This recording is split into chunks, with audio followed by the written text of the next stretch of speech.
Hi friends, Happy New Year. கொஞ்ச நாளைக்கு அப்புறம் மீட் பண்றோம். இன்னைக்கு நம்ம விமர்சனம் செய்ய போற படம் ஏவிஎம் தயாரிச்சு சன் பிக்சர்ஸ் வெளியிட்டு விஜய் நடிச்சிருக்க வேட்டைக்காரன். இந்த படத்துல விஜய் ஹீரோவா பண்ணியிருக்காரு. அவருக்கு ஜோடியா அனுஷ்கா பண்ணியிருக்காங்க. அதுக்கப்புறம் வந்து ஒரு கன்னட ஆக்டர் பண்ணியிருக்காரு, வெரி ஃபேமஸ் கன்னட ஆக்டர். அதுக்கப்புறம் ஷயான்ஜி ஷிண்டே, சலீம் கௌஸ், அப்புறம் எக்ஸ்ட்ரா கேரக்டர்ஸ் நிறைய பேர், சத்யன், டெல்லி கணேஷ் இவங்கெல்லாம் பண்ணியிருக்காங்க. இந்த படத்துக்கு மியூசிக் விஜய் ஆண்டனி. படத்தை இயக்கியிருக்கவர் இது இவரோட டெபு ஃபிலிம். பாபு சிவன் இவர் வந்து இந்த படத்தை இயக்கியிருக்காரு. இப்போ இந்த படத்தோட கதைக்குள்ளே போகலாம். விஜயோட ரெகுலர் கமர்ஷியல் ஃபிலிம்ஸ் தான், அதே ஃபார்மேட். ஸோ அதனால் கதையை பற்றி பெருசாக எக்ஸ்பிளைன் பண்ண ஒன்றும் இல்லை. அப்படின்னாலும் ஒரு அவுட்லைனாக கதையை நம்ம சொல்ல வேண்டிய வழக்கம் இருக்கிறதுனால கதையை சொல்லிடுவோம். விஜய் வந்து ஒரு பெரிய போலீஸ் அதிகாரியாக வரணும்னு ஒரு எய்மோட இருக்கிற ஒரு காலேஜ் ஸ்டூடெண்ட். அவருக்கு வந்து ரோல் மாடலாக இருக்கிறவர் வந்து இந்த கன்னட ஆக்டர். இவர் தான் அவர் மாதிரி ஆகணும் அப்படிங்கிறது தான் வந்து அவரோட ஒரு பெரிய எய்மே. அப்போ வந்து அவர் அந்த மாதிரி படிக்கணும், நம்மளும் அந்த மாதிரி நாட்டில் இருக்கிற தப்பெல்லாம் வேட்டையாடணும் அப்படின்னு நினச்சிட்டு இருக்கும்போது விஜயோட ஃப்ரெண்டாக வர ஒரு கேரக்டருக்கு வந்து ஒரு ப்ராப்ளம் வருது. அந்த ப்ராப்ளத்தை தட்டி கேட்க போகும்போது அவர் வேற ஒரு ப்ராப்ளமில் மாட்டிக்கிறாரு. அதுக்கப்புறம் அந்த ப்ராப்ளத்துலேருந்து அவர் எப்படி வெளியில் வராரு, அவர் போலீஸ்காரனாக இருந்து எல்லாரையும் வேட்டையாடினாரா இல்லை வேட்டைக்காரனாகவே இருந்து வேட்டையாடினாராங்கிறது தான் இந்த படத்தோட கதை. இப்போ இந்த படத்தோட விமர்சனத்துக்குள்ளே போகலாம். இந்த படத்தை விமர்சனம் பண்ணுறதுக்கு முன்னாடி நிறைய கேள்விகள் நம்மளை கேட்டுக்க வேண்டியிருக்கு. ஏன்னா வந்து ஒரு 2.5 மணி நேரம் ஒரு படத்தை உட்காந்து பார்க்குறோம் அப்படிங்கிறது வந்து நாட் அன் ஈஸி ஜோக். நிறைய பேர் தான் தேட்டரில் போய் பார்க்குறாங்க. எங்களை மாதிரி சில பேர் வந்து ஆன்லைனில், அதுக்கப்புறம் டிவிடிஸில் இது மாதிரிலாமும் பார்க்குறோம். ஸோ இப்போது விமர்சனம் பண்ணுறோம் அப்படின்னும் போது வந்து ஏதோ ப்ளஸ் கொடுக்கணும், மைனஸ் கொடுக்கணும், ஃபோர்ஸ்பிள் அந்த மாதிரி வந்து ஒரு ஃபார்மேட்டில் நம்ம கொடுக்கறது கிடையாது.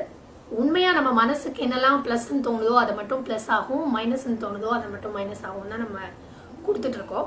அதே வரிசையில் இன்னைக்கு நம்ம பாசிட்டிவ்ஸாக பார்க்க போகிறது இந்த படத்தை பொறுத்தவரையில் என்னென்ன அப்படின்னு பார்த்தீங்கன்னா, முதல் ப்ளஸ் விஜய் ஆண்டனியோட மியூசிக் நிச்சயமாக மென்ஷன் பண்ணியானோம். ஏன்னா பேக்ரவுண்ட் ஸ்கோரும் நல்லா பண்ணியிருக்காரு.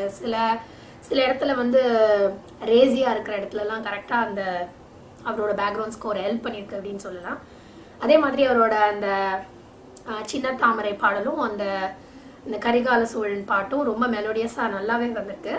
அவரோட அதர் சாங் சஞ்சயோட பண்ணியிருக்கிற விஜய் ஃபேன்ஸுக்காகவே வந்திருக்கிற ஓப்பனிங் சாங், இப்போ ஆல்மோஸ்ட் எல்லா குழந்தைங்களும் மந்திரம் மாதிரி சொல்கிற நான் அடிச்சா தாங்க மாட்டேன் 4 மாதம் தூங்க மாட்டேன் சாங்கும் அஃப்கோர்ஸ் இந்த வருஷத்துக்கான பெரிய ஹிட்டாக இருந்தாலும் ஆச்சரியத்துக்கு இல்லை. ஸோ விஜய் ஆண்டனி அவரோட ரோலை நல்லா பண்ணியிருக்காரு.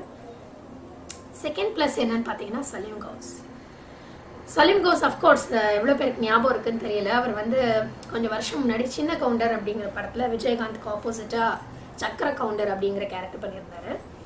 ரொம்ப ஃபேமஸாக இருந்தது அந்த பீரியடில். அதுக்கப்புறம் உடனே திருடாவில் வந்து மணிரத்னம் மூவியில் வந்து ஒரு ஹைடெக் வில்லனாக பண்ணியிருந்தாரு. அப்புறம் ஆஃப்டர் லாங் கேப் பார்த்தீங்கன்னா சிவாஜியில் ரொம்ப கேப்க்கு அப்புறம் சுமன் வந்த மாதிரி இதில் வந்து சலீம் கௌஸ் கொண்டு வந்திருக்காங்க. Wonderful acting. அதாவது ஒரு தெரியும் இல்லையா, ஒரு எக்ஸ்பீரியன்ஸ்டு ஆர்டிஸ்ட் வந்து எவ்வளோ அழகாக பெர்ஃபார்ம் பண்ணுவாங்க அப்படின்னு நல்லா பண்ணியிருக்காரு. ஏன்னா வந்து இப்போ ரீசெண்டாக பார்த்தீங்கன்னா எல்லா படத்துலையும் வந்து வில்லன்ஸ் வந்து சுமோ வச்சுக்கிட்டு கத்திக்கிட்டு ரொம்ப டூ மச் சவுண்ட் இருக்குது. அது இல்லாமல் நான் தான் வேதாச்சலம்னா பயம் அப்படின்னு சொல்கிற விஜய்க்கு மேலே அந்த பஞ்ச் வந்து ரொம்ப ரொம்ப பியூட்டிஃபுல்லாக பண்ணியிருக்காரு. ஏன்னா அது வந்து மனசில் நிற்கிறதுனால of course Salim Ghouse definitely a plus. மூணாவது ப்ளஸ் பார்த்தீங்கன்னா விஜய். ஏன்னா இது ஒரு ஹீரோ பேஸ்ட் மூவி, அதனால விஜய் பற்றின பாசிட்டிவ்ஸ் கண்டிப்பாக நம்ம கொடுக்க வேண்டிய அவசியத்தில் இருக்கோம். விஜயோட டான்ஸ் அது எல்லாருக்குமே தெரியும். இது வந்து நான் சொல்லணும்னு இல்லை, எல்லாருமே விஜயோட டான்ஸஸ் அது இந்த படத்தில் ஸ்பெஷலி வந்து ரொம்ப கான்சென்ட்ரேட் பண்ணி அந்த ஓப்பனிங் சாங் அப்புறம் 1 or 2 சாங்ஸில் நல்லாவே பண்ணியிருக்காரு. நல்ல இம்ப்ரூவ்மெண்ட் தெரியுது அவரோட டான்ஸ் பர்ஃபார்மன்ஸில். ஸோ டெஃபினெட்லி அது வந்து படத்துக்கு ஒரு ப்ளஸ் அப்படின்னு சொல்லலாம். செகண்ட் ப்ளஸ் என்ன அப்படின்னு பார்த்தீங்கன்னா, விஜயோட அந்த ஒரு வில்லன் செல்லா அப்படின்னு ஒரு வில்லன் வராரு. அவர்கிட்ட வந்து போய் அவர் வந்து பார்த்த பொண்ணுங்களெல்லாம் அடையணும்னு நினைக்கிற மாதிரி ஒரு கேரக்டர் வந்து நமக்கே ஒரு இரிட்டேட்டிங்காக இருக்குது. இது என்ன ஒரு கேரக்டர் இப்படி இருக்குது அப்படின்னு நம்ம நம்மளோட கோவத்தை வந்து ரொம்ப நியாயமா வெளிப்படுத்தியிருக்காரு. விஜயும் அதே மாதிரி ஒரு அதுக்கப்புறம் வர அந்த ஃபைட்டும் ரொம்ப நல்லா பண்ணியிருக்காரு. அதே மாதிரி விஜயோட பஞ்சும் வந்து சில இடத்துல ரொம்ப கரெக்டாக எங்கே அக்யூரேட்டாக தேவையோ அந்த இடத்துல பேசும்போது டெஃபினட்டாக கிளாப்ஸ். அதை நாமளே சபாஷ்னு சொல்லும்போது விஜய் ரசிகர்கள் நிச்சயமாக அதை நல்லா ஆதரவோடு வரவேற்றிருப்பாங்க. ஸோ இதெல்லாம் இந்த படத்தோட பாசிட்டிவ்ஸ். இப்போ படத்தோட நெகட்டிவ்ஸ்குள்ளே போகலாம். ஃபர்ஸ்ட் நெகட்டிவ் வந்து பார்த்தீங்கன்னா அனுஷ்கா. அவங்க வந்து இந்த படத்தில் ஹீரோயின் அப்படின்னு சொல்லியிருக்காங்க, பேர் போட்டிருக்காங்க, அவங்க நடிச்சிருக்காங்க. அவங்க வந்து கொஞ்சம் நாள் முன்னாடி அருந்ததி அப்படின்னு ஒரு படம் பண்ணாங்க. அதுக்கு முன்னாடி 2 அப்படின்னு வந்து சுந்தர் சி இயக்கத்தில் மாதவனோட ஒரு படம் பண்ணாங்க. அதுக்கப்புறம் ஆஃப்டர் லாங் பிரேக் அருந்ததியில் பார்த்தோம். பியூட்டிஃபுல்லாக இருந்தாங்க. அதில் வந்து ஈவன் அவங்களோட அந்த சாரீஸ்லாம் வந்து எங்கேருந்து சூஸ் பண்ணாங்கன்னு தெரியல. அந்த ஒரு ராணி கெட்டப்லாம் ரொம்ப பியூட்டிஃபுல்லாக இருந்தாங்க அவங்க. அந்த மாதிரி மக்கள் மனசுல இடம் பிடிச்ச ஒரு ஹீரோயின் வந்து நெக்ஸ்ட் படம் பண்ணும்போது சூஸ் பண்ணி பண்ணணும். நமக்கு என்ன ரோல் இருக்கு, நம்ம கதையை நம்மள சுத்தி நகருதா அப்படிங்கறதெல்லாம் யோசிக்காம வெறும் விஜய் பேனருக்காக இந்த மூவி பண்ணியிருக்காங்க. அவங்களுக்கு ஒண்ணுமே ரோல் இல்லை. ஏன்னா வந்து அவங்க வந்து ஸ்கூட்டி காணாம போயிடுமா, அவங்க ஒரு பாட்டி கூட வந்து சேர்ந்துக்கிட்டு இவர் சொல்றதெல்லாம் நம்புறது, இதெல்லாம் வந்து ரொம்ப சைல்டிஷா அவங்களோட ஸ்கிரீன் பிளேவே படத்துல சரியா சொல்லலை. ஸோ அவங்க நிச்சயமாக இந்த படத்தில் ஒரு மைனஸ்.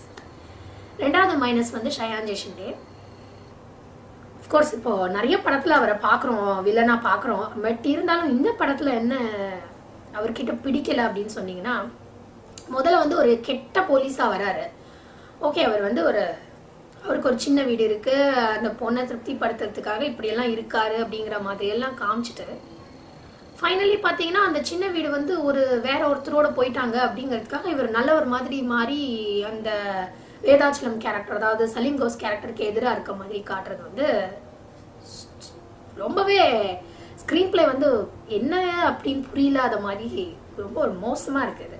ஏன்னா வந்து ஒன்று அவர் கெட்டவராக இருந்தால் அவரே வேற மாதிரி திருந்துற மாதிரியோ, இல்லை இதே விஜய் அவருக்கு ஒரு பஞ்ச் டைலாக் கொடுத்துருந்தா கூட வந்து ரெகுலர் கமர்ஷியல் ஃபிலிமாக இருக்கும். இது வந்து அதை விட நியூசன்ஸாக இருக்குது. ஸோ ஷயான் ஜெய்ஷிண்டேவை வந்து இனிமேல் வந்து திங்க் பண்ணணும் ரோல் எடுக்கிறதுக்கு முன்னாடி வந்து நம்ம வில்லனா நம்ம காமெடியனா mixture of comedy and villain வந்து இது ரொம்ப போர் அடிக்குதுங்க. இது வந்து ஃபார்மேட் நிச்சயமாக மாற்றி ஆகணும். ஸோ 2வது மைனஸ் இது. 3வது மைனஸ் அஃப்கோர்ஸ் நம்ம படத்தோட மெயின் லீட் விஜய். அவரை பற்றி பாசிட்டிவ்ஸ் கொடுத்தோம், அப்போ கண்டிப்பாக அவரை பற்றின நெகட்டிவ்ஸையும் நம்ம கொடுத்தோம். ஏன்னா இந்த படமே இவரை சுற்றி தான் ரிவால்வ் ஆகுது. அதனால வந்து நிச்சயமாக நெகட்டிவ்ஸ் இல்லைன்னு சொன்னோன்னா இந்த மாதிரி ஃபிலிம்ஸ்லாம் கண்டிப்பாக இருக்குது. ஸோ விஜயோட நெகட்டிவ்ஸ் என்னென்னு பார்ப்போம். ஃபர்ஸ்ட் ஆஃப் ஆல் விஜயோட ஃபிட்னஸ்.